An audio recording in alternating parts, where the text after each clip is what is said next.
quand on a la chance de faire un travail qu'on aime, ça n'a pas de prix, déjà, et puis vous le faites bien. Quand vous lancez dans des projets tout neufs, la vie n'est pas un long fleuve tranquille et vous avez toujours des aléas. Nous, on est très fiers de nos salariés, on est très fiers de ceux qui travaillent avec nous. Je pense qu'on atteint l'excellence quand on a un retour client qui nous dit merci, j'ai passé un séjour extraordinaire.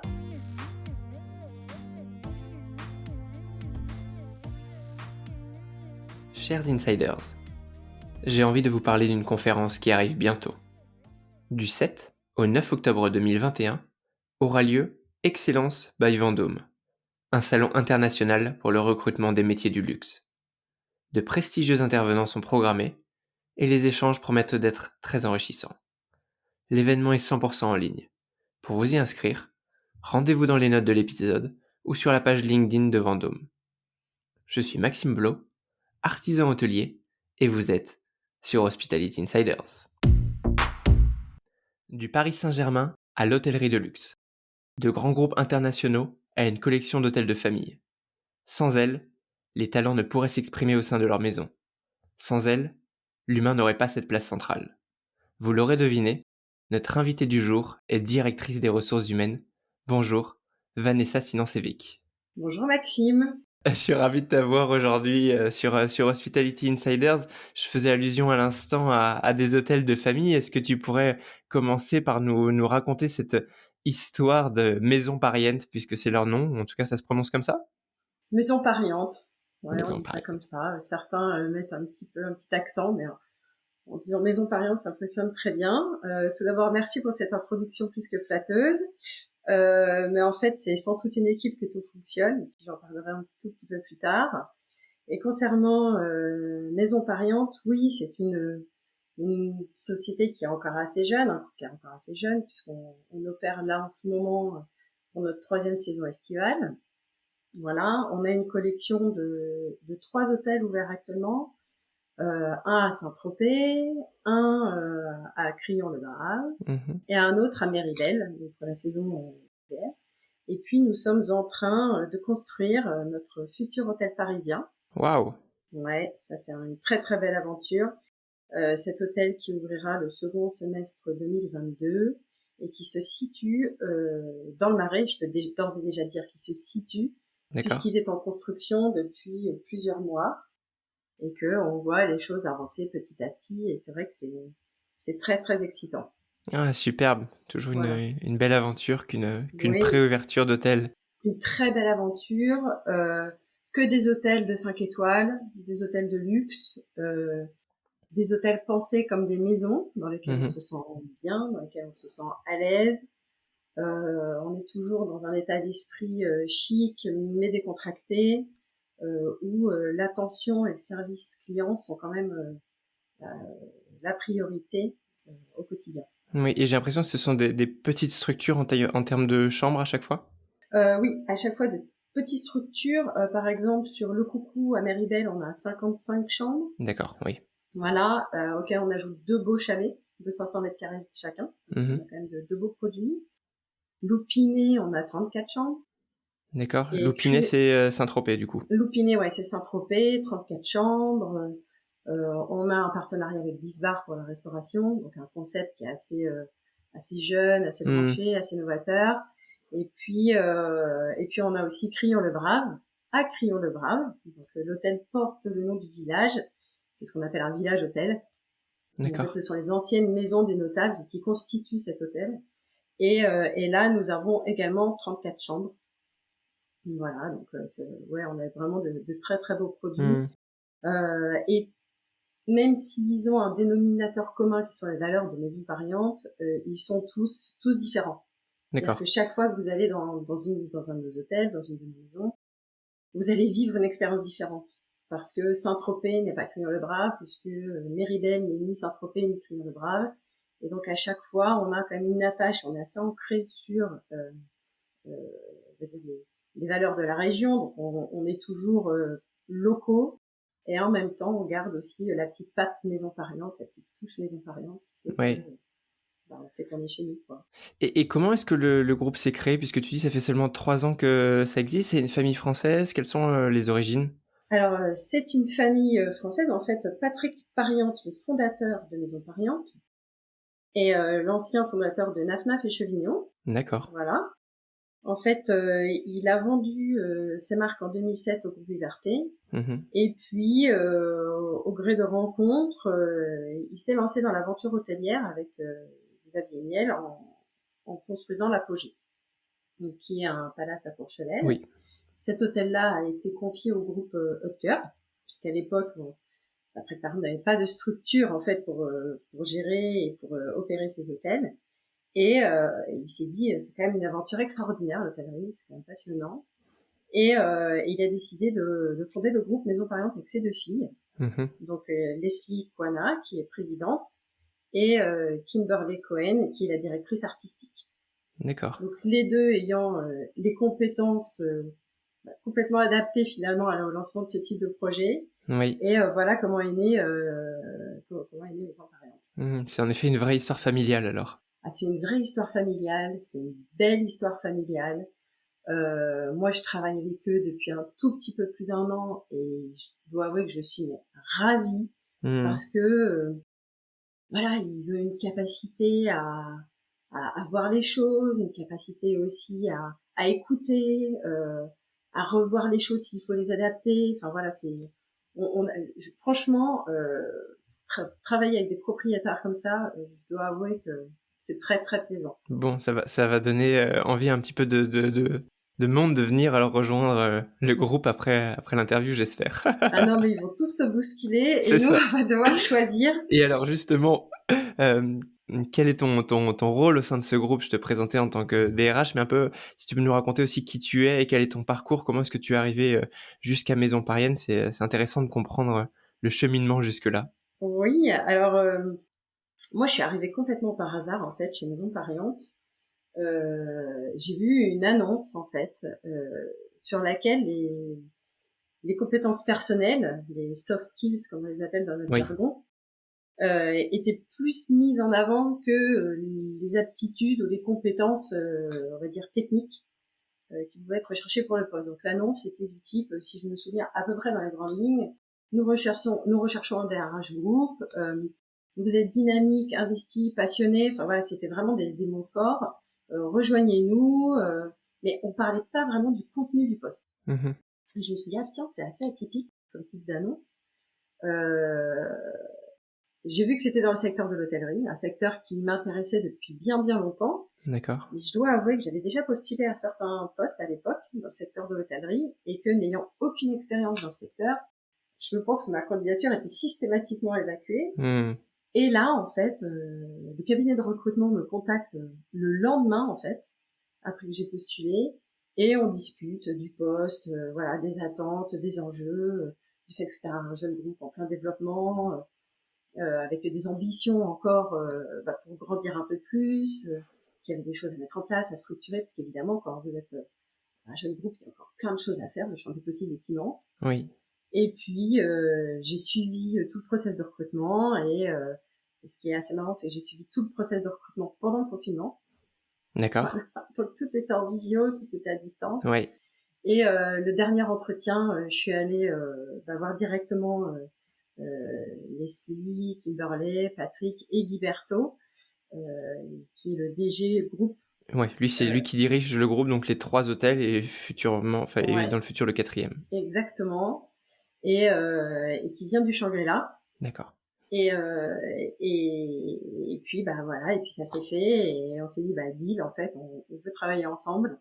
Je pense que tout ce processus de recrutement a été, oui effectivement l'occasion de valider des compétences techniques.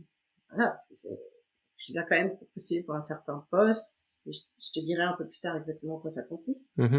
Mais aussi c'était très important d'avoir un vrai feeling, on sent que ça fit parce qu'on part quand même pour une aventure de plusieurs années, Oui, une aventure passionnante avec tous les bons côtés et toutes les difficultés que ça comporte, parce qu'évidemment, quand vous vous lancez dans des projets tout neufs, la vie n'est pas un long fleuve tranquille et vous avez toujours des aléas. absolument. Et effectivement, il faut aussi être en capacité de danser sous l'orage, comme on dit, de manière collective. Et c'est ce qu'on a fait, et ça fonctionne bien, puisque avec le Covid, on a vu que c'était très compliqué. Et on a tous travaillé main dans la main, on a tous essayé de trouver des solutions pour pouvoir avancer. Et c'est vrai que ça fonctionne très bien. Moi, j'en suis ravie. Et mon rôle chez Maison Pariante, donc on est sur la partie vraiment développement stratégique des ressources humaines. Donc, qu'est-ce qu'on fait en termes de recrutement? Quels sont les profils qu'on va cibler? Est-ce qu'on va sur des codes classiques de l'hôtellerie où on se dit maintenant on veut que des profils qui viennent de tel endroit, tel endroit, tel endroit? Ou est-ce qu'on élargit le recrutement? Ça va être la formation, comment on forme nos collaborateurs, qu'est-ce qui est clé chez nous dans l'intégration. On a aussi les politiques de rémunération, est-ce qu'elles sont adaptées, est-ce qu'il faut qu'on les fasse évoluer, les politiques de rétention. Voilà. J'ai beaucoup trop de questions qui m'arrivent en même temps parce que tu abordes énormément de sujets qui me tiennent à cœur. Mais notamment, tu parles un petit peu de ce que moi j'appelle l'expérience collaborateur. Comment est-ce que chez vous, vous la définissez chez Maison Pariante à partir de, on va dire, du pré-recrutement, du moment où tu crées un profil type que tu veux recruter? Tu me parlais tout à l'heure de soft skills, du coup j'imagine que si c'est quelque chose que vous mettez beaucoup en avant. Comment ensuite vous faites pour garder vos profils, puisqu'on est sur seulement 3 hôtels, bientôt 4.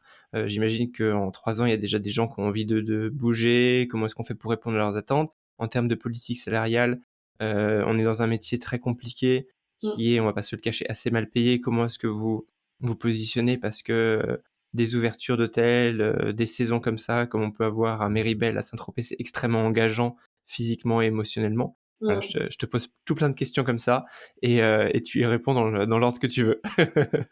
On va essayer de suivre le fil, on va dire, logique dans les réponses. C'est-à-dire qu'effectivement, la partie, c'est la pré-recrutement, c'est le pré-recrutement, pardon. C'est déjà l'annonce en elle-même. Recruter un chef de rang, en soi, il fait son métier, il est le même. Je veux dire qu'il le fasse à tel endroit ou à tel autre. Finalement, d'un point de vue technique, c'est la même chose. Nous, ce qu'on va rechercher, c'est vraiment, au-delà de ces aptitudes techniques, ça va être aussi toujours ces soft skills, c'est-à-dire cette capacité à, déjà, la passion du métier, c'est-à-dire que nous, dans le processus de recrutement, on demande pourquoi ils ont choisi l'hôtellerie-restauration. Oui. Ça, c'est hyper important. Est-ce que c'est quelque chose qui est choisi par défaut, ou est-ce que c'est vraiment quelque chose qu'ils aiment, qu'ils ont envie de poursuivre, est-ce qu'ils ont des aspirations à évoluer? Voilà, pour nous, ça, c'est extrêmement important. Et aussi, qu'est-ce qui fait qu'ils aiment ce métier? C'est-à-dire qu'ils aiment ce métier parce que pour eux, la plus belle des satisfactions, c'est de voir le client content, ou de voir qu'effectivement, ils interagissent avec eux et qu'il y a du sourire en face. Et cette réciprocité, finalement, fait qu'ils sont épanouis dans leur travail. Et nous, c'est ça qu'on regarde lors des recrutements. Quel est leur moteur? Quel est leur moteur? Ben oui, parce que finalement, vous passez 80% de votre vie au travail, quoi, finalement. Et il n'y a rien de pire que de venir travailler pour faire quelque chose qu'on n'aime pas. Alors, quand on a la chance de faire un travail qu'on aime, ça n'a pas de prix, déjà. Et puis, vous le faites bien. Bien sûr. Donc voilà, donc nous, sur cette partie de pré-recrutement, de recrutement, c'est ça qu'on met en avant. Ensuite, on a aussi, dans les arguments, entre guillemets, je dirais, on a le fait qu'on a de belles réussites aussi chez nous. On a des profils qui ont évolué. On a un barman qui est devenu chef barman en 3 saisons. C'est plutôt une belle évolution. Au sein d'une même saison, si on voit qu'on a de bons profils, qu'ils ont envie, qu'ils en ont sous le pied et voilà, ils ont la niaque et qu'ils ont aussi des aptitudes qu'on recherche, on n'a aucune difficulté à faire évoluer quelqu'un en 2 mois. C'est-à-dire que oui, t'as la capacité, on va pas se dire ah ouais mais non, ça fait que 2 mois qu'il est sur tel poste, c'est beaucoup trop rapide pour le faire évoluer. On le fait en fait. Parce que il est méritant, qu'on sait qu'il en a les capacités, et ensuite on l'accompagne. Évidemment, on ne met pas tout seul au milieu de la piscine. Il faut qu'il apprenne à nager, on est là, on l'accompagne, et puis finalement ça se fait parce que voilà, ils ont un petit peu ça dans le sang, j'ai envie de dire. Et puis donc il y a une souplesse dans votre structure, une sorte d'agilité dans le modèle qu'on retrouve peut-être moins dans les gros groupes, parce que si vous finalement vous êtes aussi tout nouveau, sur le marché, donc vous êtes en constante remodélation, si on peut le dire un peu comme ça. Bah, c'est exactement ça. Et puis, on a aussi, je pense, dans notre mode de fonctionnement, mais chez tout le monde, en fait, que ce soit au niveau du siège ou au niveau des hôtels, cette capacité aussi à se remettre en question très rapidement. Et on n'a aucune difficulté à dire, ah ben non, en fait, ce qu'on a mis là en place, ça marche pas très bien, il faut qu'on le revoie et qu'on l'ajuste. Oui. Et ça, c'est systématique. Et effectivement, comme tu le dis, on est dans une structure qui nous permet cette agilité, cette rapidité en fait de mise en œuvre parce que bah voilà, on n'a pas des niveaux de validation qui sont énormes, c'est-à-dire que bah, les niveaux de validation, ça va être Guy Berthold, DG du groupe et nos propriétaires. Oui. Donc ça, c'est génial. C'est génial. Propriétaires qui, à travers ce que tu dis, je comprends qu'ils sont très présents aussi dans les décisions du groupe, ce qui est pas toujours le cas, hein, on Ouais. a parfois un DG qui prend toute décision, un propriétaire qui valide d'un point de vue financier, mais qui s'implique pas forcément dans le développement. Là, j'ai vraiment l'impression que, bah, qu'on retrouve ce côté un peu réunion familiale, je l'imagine comme ça. Ouais. C'est vrai qu'ils sont très présents, ils sont très à l'écoute. Et évidemment, il y a eu une autonomie qui est laissée à Guy Berthold, c'est évident, parce que sinon il ne pourrait pas être sur tous les fronts. Mais c'est vrai ils sont là, ils sont présents, ils vont sur les hôtels, euh, ils parlent à tout le monde quand ils viennent sur les hôtels, ils s'intéressent aux gens, et ça aussi, je pense que nos collaborateurs, ils le voient, ils le sentent, Mmh. et de se dire que bah, les propriétaires bah, ont de l'empathie et comprennent aussi le quotidien, ça c'est important. Et donc selon toi, qu'est-ce qui fait qu'ils restent après 3 ans chez Maison Parisienne par rapport à une concurrence toujours plus présente? Est-ce que c'est tout ce que tu viens de dire? Est-ce qu'il y a d'autres éléments peut-être, importants? Si, je pense qu'il y a quand même le management, c'est-à-dire que vous avez le management de proximité qui lui aussi a un rôle clé dans l'organisation. Le directeur de l'hôtel, lui, il va piloter la structure dans son ensemble, Mmh. sur les aspects opérationnels, sur les aspects financiers, sur les aspects humains. Mais finalement, le premier relais que l'on a, ça reste quand même les managers de proximité. Oui. Et ce sont ces managers-là qui aussi bah, donnent envie aux équipes d'avancer. Ce sont ces managers-là qui aussi bah, font du feedback en disant là c'est bon, c'est exactement ce qu'on attend de toi, ou alors inversement dire ah bon là attention, voilà il faudrait peut-être corriger ce point-là et ça leur permet finalement d'être en amélioration continue. Et puis c'est toujours fait aussi, je pense, avec ce terme qui est un peu galvaudé, mais avec bienveillance. Mmh. C'est-à-dire que nous, dans le choix de nos managers, on travaille pas avec des managers rigides. Euh, ils sont fermes, ils sont exigeants, Oui. mais ils ne sont pas. Enfin voilà, ils ont cette capacité à faire un retour toujours constructif et toujours pour aller Mmh. vers le mieux. Oui. Voilà. Moi, Et j'aime ça, je bien pense que nuancer aussi, on peut être rigoureux sans être rigide. ouais, C'est 2 choses, exactement. qui sont bien différentes et tu touches une corde très sensible chez moi quand tu parles des managers de proximité, qu'on comprenne bien ce que tu appelles enfin, ce que moi j'appelle un peu le middle management. C'est tous les chefs de service aussi, chefs de Ouais, réception et leurs assistants, en fait, tous ceux qui vont faire le lien entre le directeur de l'hôtel et finalement tout le personnel qui est en contact direct avec les clients, c'est ça? c'est exactement ça. Mmh. Et alors comment tu transmets cette vision? On va remonter tout en haut, nos propriétaires, c'est transmis par, le directeur général qui est Guy Berthaud et ensuite pour que ça, coule correctement jusqu'au directeur hôtel et dans ce fameux, manager de proximité, comment est-ce que tu t'assures, qu'il y ait une bonne transmission, de la vision? Ouais, qu'il y ait une cohérence finalement dans bah, au final ça va être dans l'expérience, mais dans le message qui est transmis. Bah, en fait, ça passe par l'information et la formation, Mmh mh. les deux éléments. Et puis aussi, ça passe. Alors malheureusement, on n'a pas pu le faire cette année, mais chaque année, on fait un petit séminaire de lancement de saison où Oui. moi je suis là, Guy Berthaud est là, Leslie Kwana est là, si Kimberley aussi Cohen peut être là, elle est là, et on leur dit voilà, c'est reparti pour une saison. Leslie prend souvent la parole en tant que présidente pour réexpliquer le parcours de Maison Pariante, les maisons, nos valeurs. Et ça aussi, je pense que ça touche beaucoup parce que quand vous avez bah, les présidentes qui prend le temps de venir directement dans l'hôtel pour annoncer le lancement de la saison, accompagner bah, voilà toute cette phase de pré-ouverture, je pense que ça marque, ça touche. Et à partir du moment où vous avez pas juste un discours qui est distillé comme ça, c'est-à-dire de manière brute, de manière lue, mais qui est vécu, parce que finalement c'est son histoire, c'est l'histoire de la famille.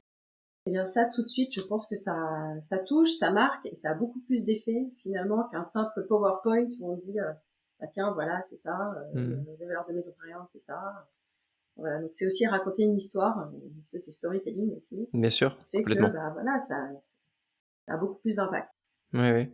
Et tout à l'heure, tu parlais de rémunération. Est-ce que, enfin, c'est évidemment un point crucial. Comment est-ce qu'on se différencie alors quand on a un tout petit groupe par rapport à des géants du secteur? Ouais, c'est une très bonne question. J'avoue que c'est pas évident. Mmh.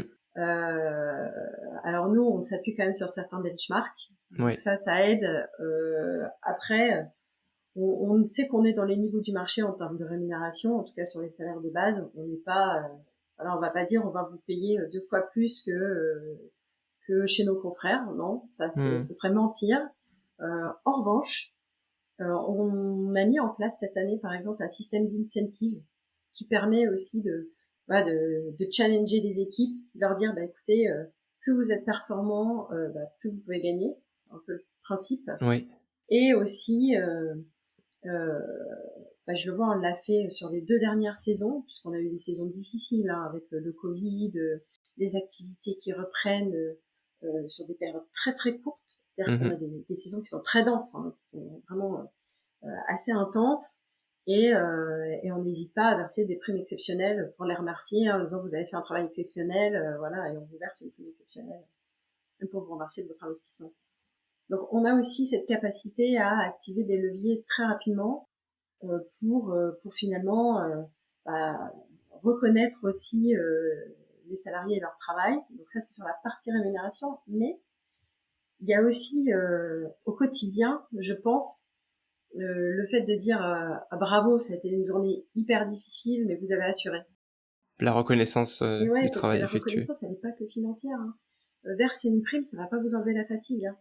Verser une prime, ça va pas vous motiver du jour au lendemain. Mais quand on vous dit super, good job, franchement, vous avez assuré, bah, c'est pris de manière directe. On sent que la reconnaissance, elle est authentique, quoi. Elle est spontanée, elle est authentique. Ouais, j'imagine que ça doit être, enfin, je sais pas, j'imagine pour l'avoir aussi vécu, c'est clairement ça, ouais, qui fait la différence, c'est qu'on a quand on a ce sentiment d'appartenance à un groupe et qu'on se soutient les uns les autres, surtout dans des périodes aussi intenses que peuvent l'être, une saison Mm. où, pendant 3 4 mois, on arrête de respirer, on on est épuisé, on se jette à corps et âme à l'intérieur Ouais. de cette même saison, c'est sûr que le la paye, c'est bien, mais elle fait pas tenir tous les jours. Non, non, elle peut pas tenir tous les jours. Mais après, c'est vrai qu'on ouais, on a quand même on a de très belles équipes. Nous, on est très fiers de nos salariés, on est très fiers de ceux qui travaillent avec nous. Et comment est-ce que tu C'est parlais de important. performance tout à l'heure, comment est-ce que tu mesures cette même performance? Vous leur mettez des objectifs? Est-ce que c'est lié aux commentaires clients qu'ils peuvent avoir? Est-ce que c'est par rapport à une atteinte de chiffre d'affaires? Comment est-ce que tu drives tout ça? Alors, on est plus sur de l'atteinte de chiffre d'affaires, en fait. On est vraiment sur de la performance, sur de la vente, sur de l'upsell, du cross-sell, ce type de choses-là. D'accord. Euh, pour le moment, on est là-dessus. C'est un système qu'on éprouve, hein, parce qu'on l'a mis en place Oui, là. Et comme tout système, quand il est mis en place pour la première fois, et comme c'est aussi notre mode de fonctionnement, on va l'évaluer en fin de période, et s'il faut l'ajuster, on le réajustera. mmh, oui, je vois.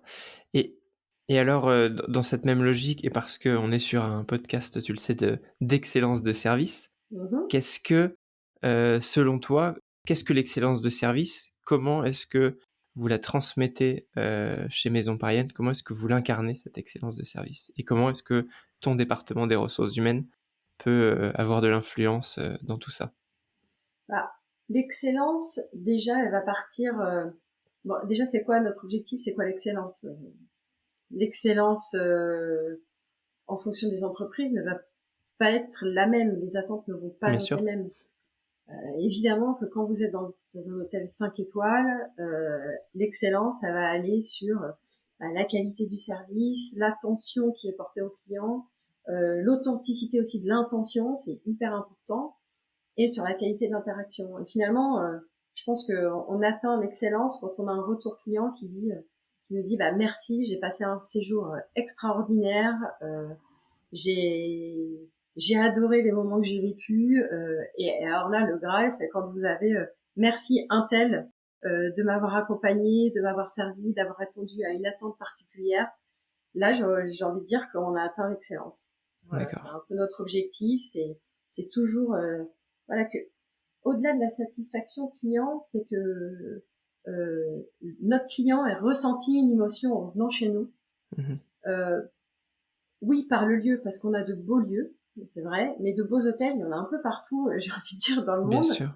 Mais la différence, ça va être qu'est-ce que vous avez ressenti et qu'est-ce que vous avez vécu. Mmh. Et à partir du moment où le client a une émotion ou a eu à un moment donné un sentiment de reconnaissance vis-à-vis de nos équipes ou d'un des membres de l'équipe, parce qu'il a réussi à faire quelque chose, à rendre service ou à tout simplement faire son travail comme il doit le faire, mais que ça a marqué le client, à partir de là, je pense qu'on a atteint l'excellence. Vanessa, tu viens d'utiliser deux fois un mot clé sur lequel j'aimerais, beaucoup appuyer, c'est émotion. Oui. Justement, si je te dis, émotion, qu'est-ce que toi cela t'évoque en lien avec tout ce qu'on vient de dire? Bah moi j'ai envie de dire que ça m'évoque spontanément deux mots, je dirais Mmh. la passion de ce qu'on fait au quotidien. C'est important, voilà, d'aimer ce qu'on fait et de le partager. Et puis le second, ça va être le plaisir. Prenez du plaisir dans ce que vous faites. C'est Mmh. hyper important. Plus vous prenez du plaisir, plus vous faites les choses avec sourire, bah, plus c'est facile et en même temps les gens le voient et ça se ressent.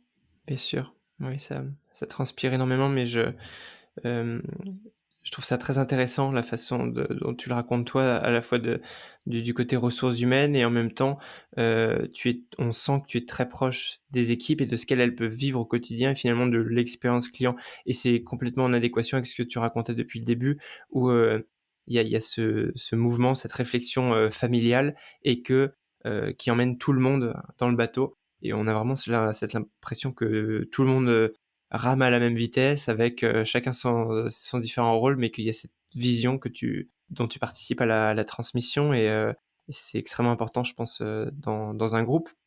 Et alors justement, on a trop peu parlé de tes expériences passées. Je rappelle que juste avant, tu étais quand même dans un groupe énorme comme, le PSG, le Paris Saint-Germain. Ouais. Hem, Quelle différence? Est-ce qu'il y a des choses, en tout cas d'un point de vue ressources humaines, qu'on trouve chez Maison Parraine, qu'on ne trouve pas chez PSG et à l'inverse, dans le style de management peut-être, dans la vision aussi, dans la façon de travailler? Alors oui, évidemment, j'ai envie de dire. Ouais. Dans les deux structures, on va dire que le dénominateur commun, ça va être la passion, Mmh. l'expérience client et l'émotion. Oui, Quand vous regardez complètement. un match de football, quand vous regardez un match de handball, ah, ça dégage une émotion et c'est ce qui fait que vous allez voir ce type d'événement.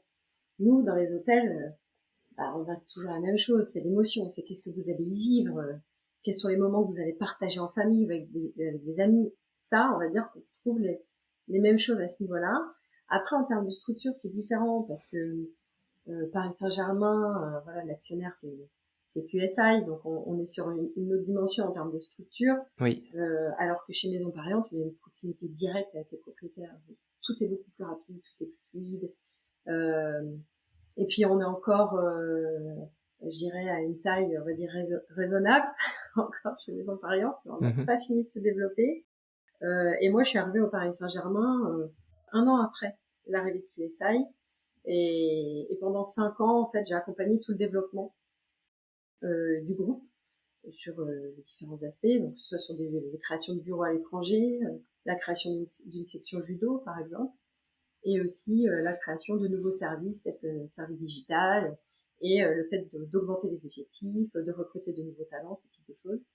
Je retrouve un peu cette dynamique finalement chez Maison Pariante, c'est-à-dire une entreprise en pleine croissance, Oui. qui a des ambitions de développement, des ambitions de marque, des ambitions de marché. Et ça, je retrouve aussi ça. Donc c'est extrêmement stimulant, c'est Mmh. super plaisant. Et au quotidien, c'est vrai que c'est assez excitant quand on est dans mon métier de travailler dans ce type de contexte. Oui, de participer à ça. Et alors Ouais. quels objectifs de développement, en plus de de cet hôtel parisien? Est-ce que Maison Parisienne a l'intention de devenir un leader du marché français? Est-ce qu'ils veulent aller à la conquête de l'Europe ou ailleurs? Comment est-ce qu'ils voient les choses au niveau de Guy Berthaud et de la famille Parient? Ouais, alors ça, on n'en parle pas trop, D'accord. pour être honnête. C'est vrai que on a des ambitions de développement, ça c'est indéniable. Dans quelle proportion et à quelle vitesse, on peut pas encore trop en parler, puisque évidemment, vous imaginez que tu t'imagines qu'il y a des enjeux aussi stratégiques. Oui.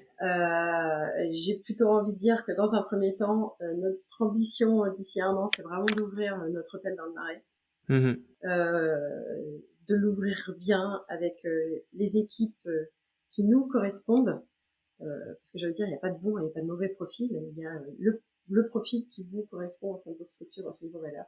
Oui. Voilà. Et nous, ouais, ça va plutôt être ça notre priorité dans un premier temps, et puis des évolutions une fois qu'on aura ouvert le Marais, parce que pour nous c'est un gros enjeu. Oui. On parlera du reste. Et en fonction des résultats aussi, j'imagine. Ouais. On est confiant. Quand on va sur le site web de Maison Parisienne, il y a une chose qui m'a marqué. On parle d'une collection d'hôtels responsables. Est-ce que tu peux m'en dire un petit peu plus? Oui. Alors en fait, ça c'est un sujet qui tient vraiment à cœur à nos propriétaires. On le voit déjà sur les spas qu'on a au sein de nos hôtels, donc, notamment avec Tata Harper, ce sont des produits 100% naturels. Notre driver, c'est aussi d'avoir une approche toujours éco-responsable. L'hôtel qu'on est en train de construire dans le Marais répond à un label écologique responsable.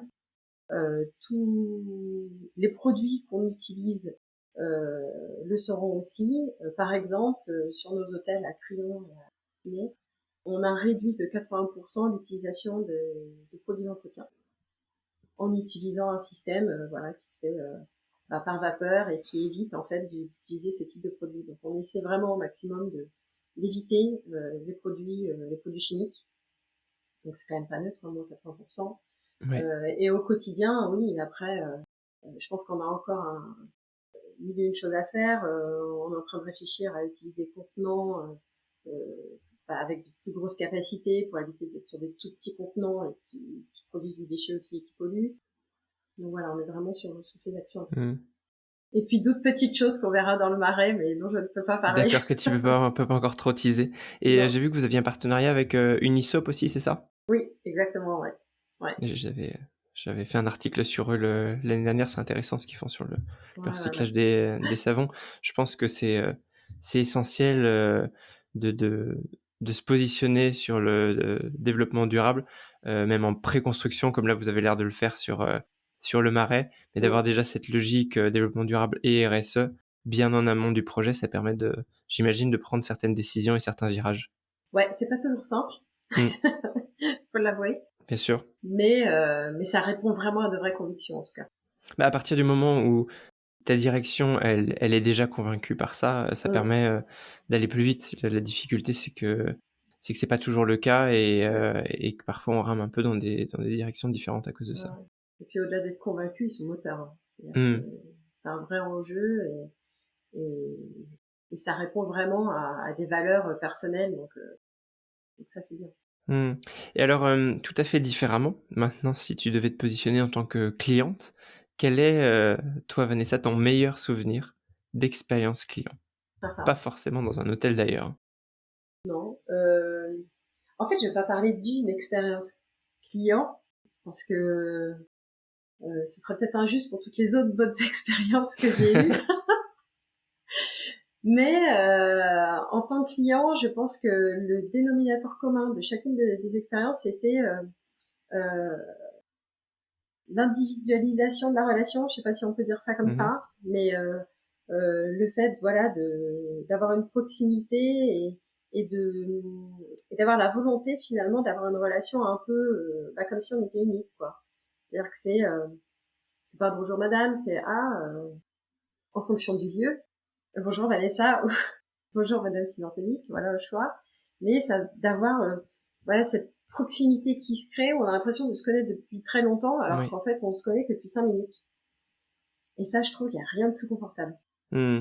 Avec toujours, authenticité et sincérité dans le regard et dans l'attitude de la personne Ah ben non, qui mais ça transmet se voit ça. tout de suite, de toute façon, quand c'est pas le cas. Ouais, ouais. Et c'est pour ça que dans le recrutement, c'est hyper important parce que soit vous l'avez, ça, soit vous l'avez pas.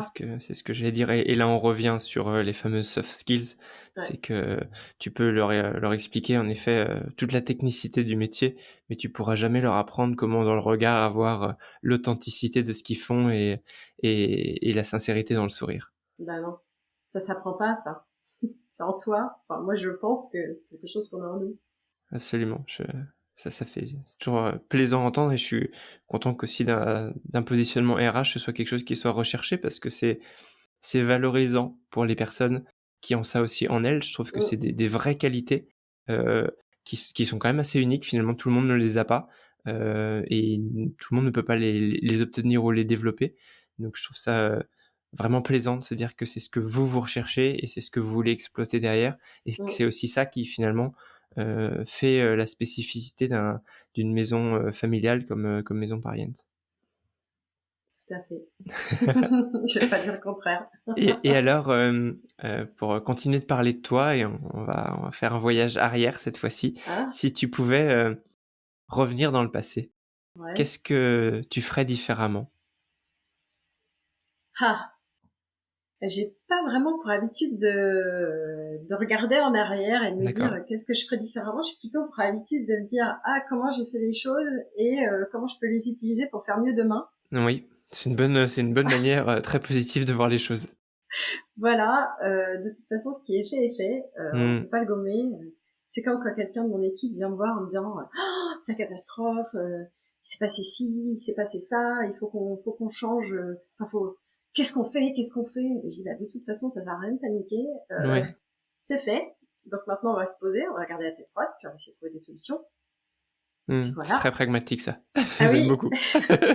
non, mais c'est vrai. Enfin, stresser, s'énerver, ça va pas changer le problème. Donc je dis, à chaque fois, je leur dis non, c'est bon, calmez-vous, on se pose. Déjà, la première chose, c'est qu'elles viennent me voir. Je n'ai que des femmes, malheureusement, dans mon équipe. Peut-être qu'un jour, j'aurai l'occasion de Mmh. recruter pour avoir un peu plus de mixité. Bon, on s'entend toutes très bien, donc c'est vraiment top. Déjà, le premier point, c'est que s'il y a un problème, mes équipes viennent me voir tout de suite Oui. et me le disent. Donc ça, déjà, je pense que c'est la clé. Et puis après, c'est de trouver des solutions. Donc c'est pour ça de dire, qu'est-ce que je ferais différemment si je devais revenir en arrière. Je pense que chaque chose dans la vie se fait avec les éléments qu'on a en notre possession, notre maturité, notre expérience, notre passé. Et puis c'est ce qui fait que, bah, au fil du temps, voilà, on arrive à peut-être à gérer les choses de manière différente dans le futur ou de manière, je sais pas, avec un peu plus de recul, plus de maturité, Ouais, ouais. voilà. Ça me fait rebondir sur une question que j'ai pas pensé à te poser. Tu parles de des filles avec lesquelles tu travailles. Comment est-ce que ça se passe? Parce que toi, tu es donc, DRH sur, tout le groupe.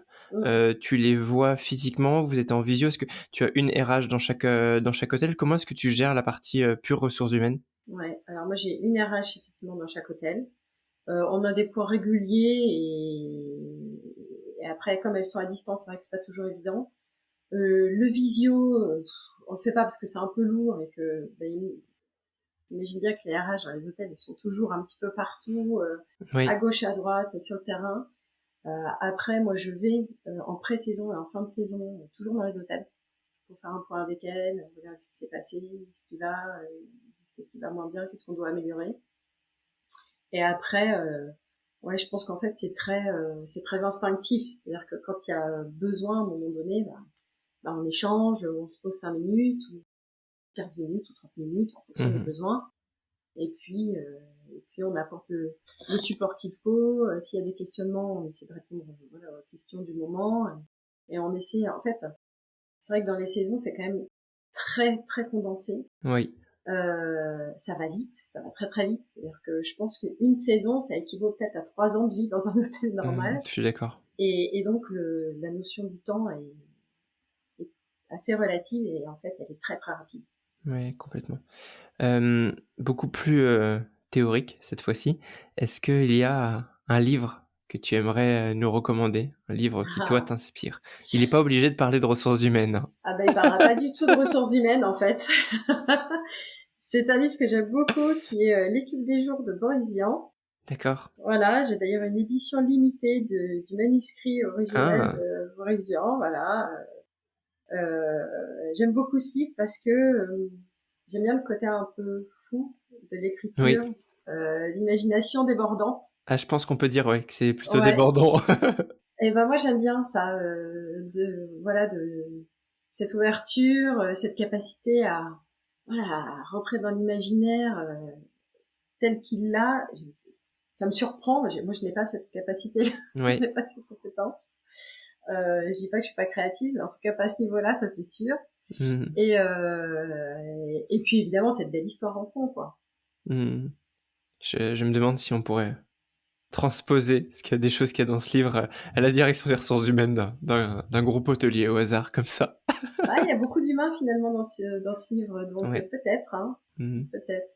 Je pense qu'on peut faire des analogies sur plein de choses en fait. Il y a des pistes à explorer, tout Ouais, à faut fait. explorer. Est-ce que tu as également une citation favorite, un mantra que tu te répètes? Est-ce que j'en ai une? Oui, oui, j'en ai une, mais qui revient un petit peu à ce qu'on se disait tout à l'heure, sur le fait voilà, de pas regarder en arrière. En fait, c'est une citation de Paulo Coelho. Quand on peut revenir en arrière, on ne doit se préoccuper que de la meilleure façon d'aller de l'avant. Et finalement, je trouve que c'est plutôt pas mal. De quoi est-ce qu'il dit ça? C'est pas dans L'Alchimiste? Je sais plus dans quel livre J'aime beaucoup il Paolo Coelho, l'écrit. c'est un super Ouais, auteur. ouais, c'est un bon auteur et qui est assez positif. Mmh. Et c'est vrai que finalement, les expériences de nos vies nous construisent. Et se dire ah mais non mais j'aurais jamais dû faire ça comme ça. Et pourquoi j'ai fait ci, j'ai fait ça, bah, ça nous crée plus de stress et de soucis qu'autre chose. Il faut pas, voilà, il faut intégrer, il faut accepter la manière dont on a géré différentes situations par le passé et puis si besoin analyser et se dire mince, bah demain si je suis de nouveau confrontée à telle situation, bah voilà ce que peut-être j'intégrerai à tel autre un autre élément d'analyse dans ma réflexion. Enfin, Mmh. parfois c'est plus spontané que ça, on n'est pas en train de se poser, en train de dire quelles sont les forces et les faiblesses de chaque situation. Ouais. Mais de toute façon, tout notre parcours nous construit, on apprend jusqu'à la fin de notre vie, de toute façon. Et je trouve qu'effectivement, revenir en arrière, ça sert à rien, faut aller de l'avant toujours. Parce que Einstein, je crois qu'il disait, la meilleure façon, la vie c'est comme une bicyclette, avancez, vous ne tomberez pas, je crois, c'est quelque chose comme Mmh. ça. Oui, toujours Ah une oui, notion de mouvement et d'équilibre complètement. ouais, c'est Et ça. Paolo Coelho, ça me fait me souvenir que un des premiers livres de développement personnel que j'ai lu, enfin, si on peut appeler ça développement personnel, mais ça s'applique aussi au management, c'était de lui et c'est le manuel de guerrier du guerrier de la lumière, je crois que ça s'appelle. Et c'est plein de citations, plein de phrases, très, très puissantes. Je recommande à ceux que ça intéresse, c'est vraiment, sympathique à lire, on en sort avec plein de bonne énergie.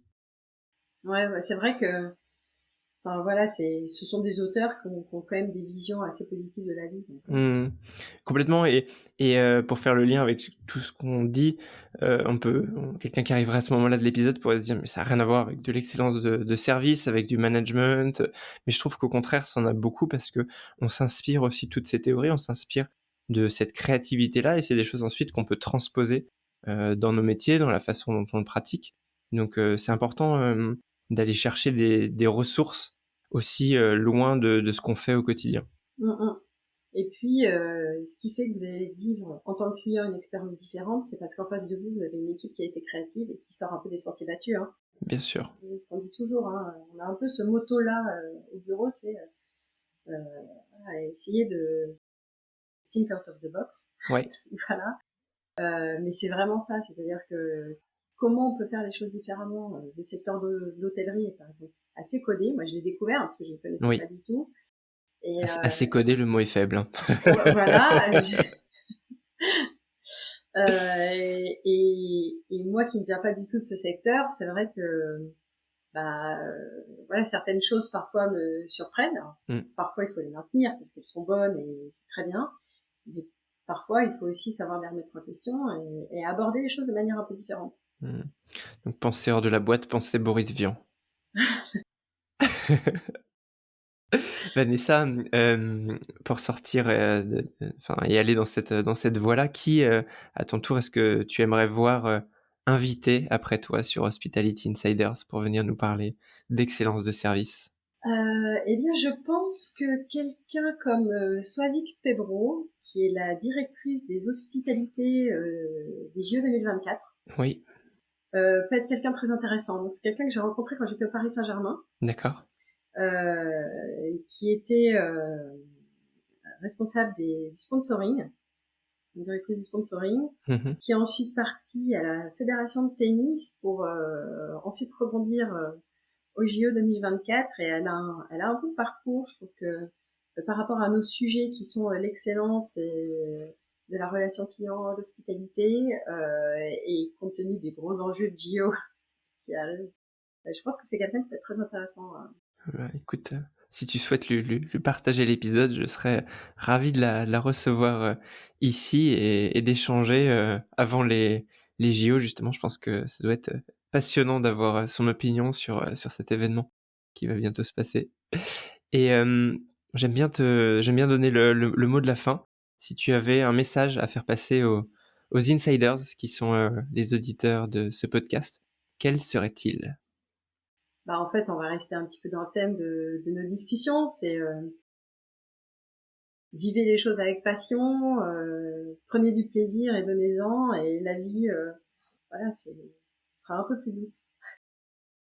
Vanessa, merci, beaucoup d'être venue faire un tour sur, Hospitality Insiders. Comment est-ce qu'on peut te contacter pour ceux qui souhaiteraient, rentrer en lien avec toi, postuler à Maison Parient, au choix? Bah, tout simplement sur LinkedIn, hein, ça va être un des canaux les plus simples. Et puis après, vous pouvez nous suivre sur Instagram, sur Maison Pariante, Maison Pariante Talent. Donc, suivez-nous là, et puis ce sera très bien. Et puis rejoignez-nous, n'hésitez pas à postuler. Et si vous avez envie de vivre une belle aventure, bah, je pense que chez nous, vous pouvez la vivre. Parfait et rendez-vous dans le Marais pour, la prochaine ouverture, Maison Et Parient oui, alors. et oui, on a hâte. Merci beaucoup Vanessa. Excellente journée à toi et à très vite. Merci Maxime, c'était un plaisir. Chers insiders, j'espère que cette découverte de Maison Parient et des ressources humaines, à travers le regard de Vanessa, vous aura appris autant qu'à moi. Maintenant, c'est à vous. Si vous souhaitez m'aider et me donner de la visibilité, rendez-vous sur Apple Podcast pour laisser une note ainsi qu'un commentaire. C'est le meilleur moyen de me faire connaître et de faire grandir notre communauté d'insiders. Et si vous ne souhaitez rater aucune de mes actualités, rendez-vous sur le site hospitalityinsiders.net et abonnez-vous à la newsletter.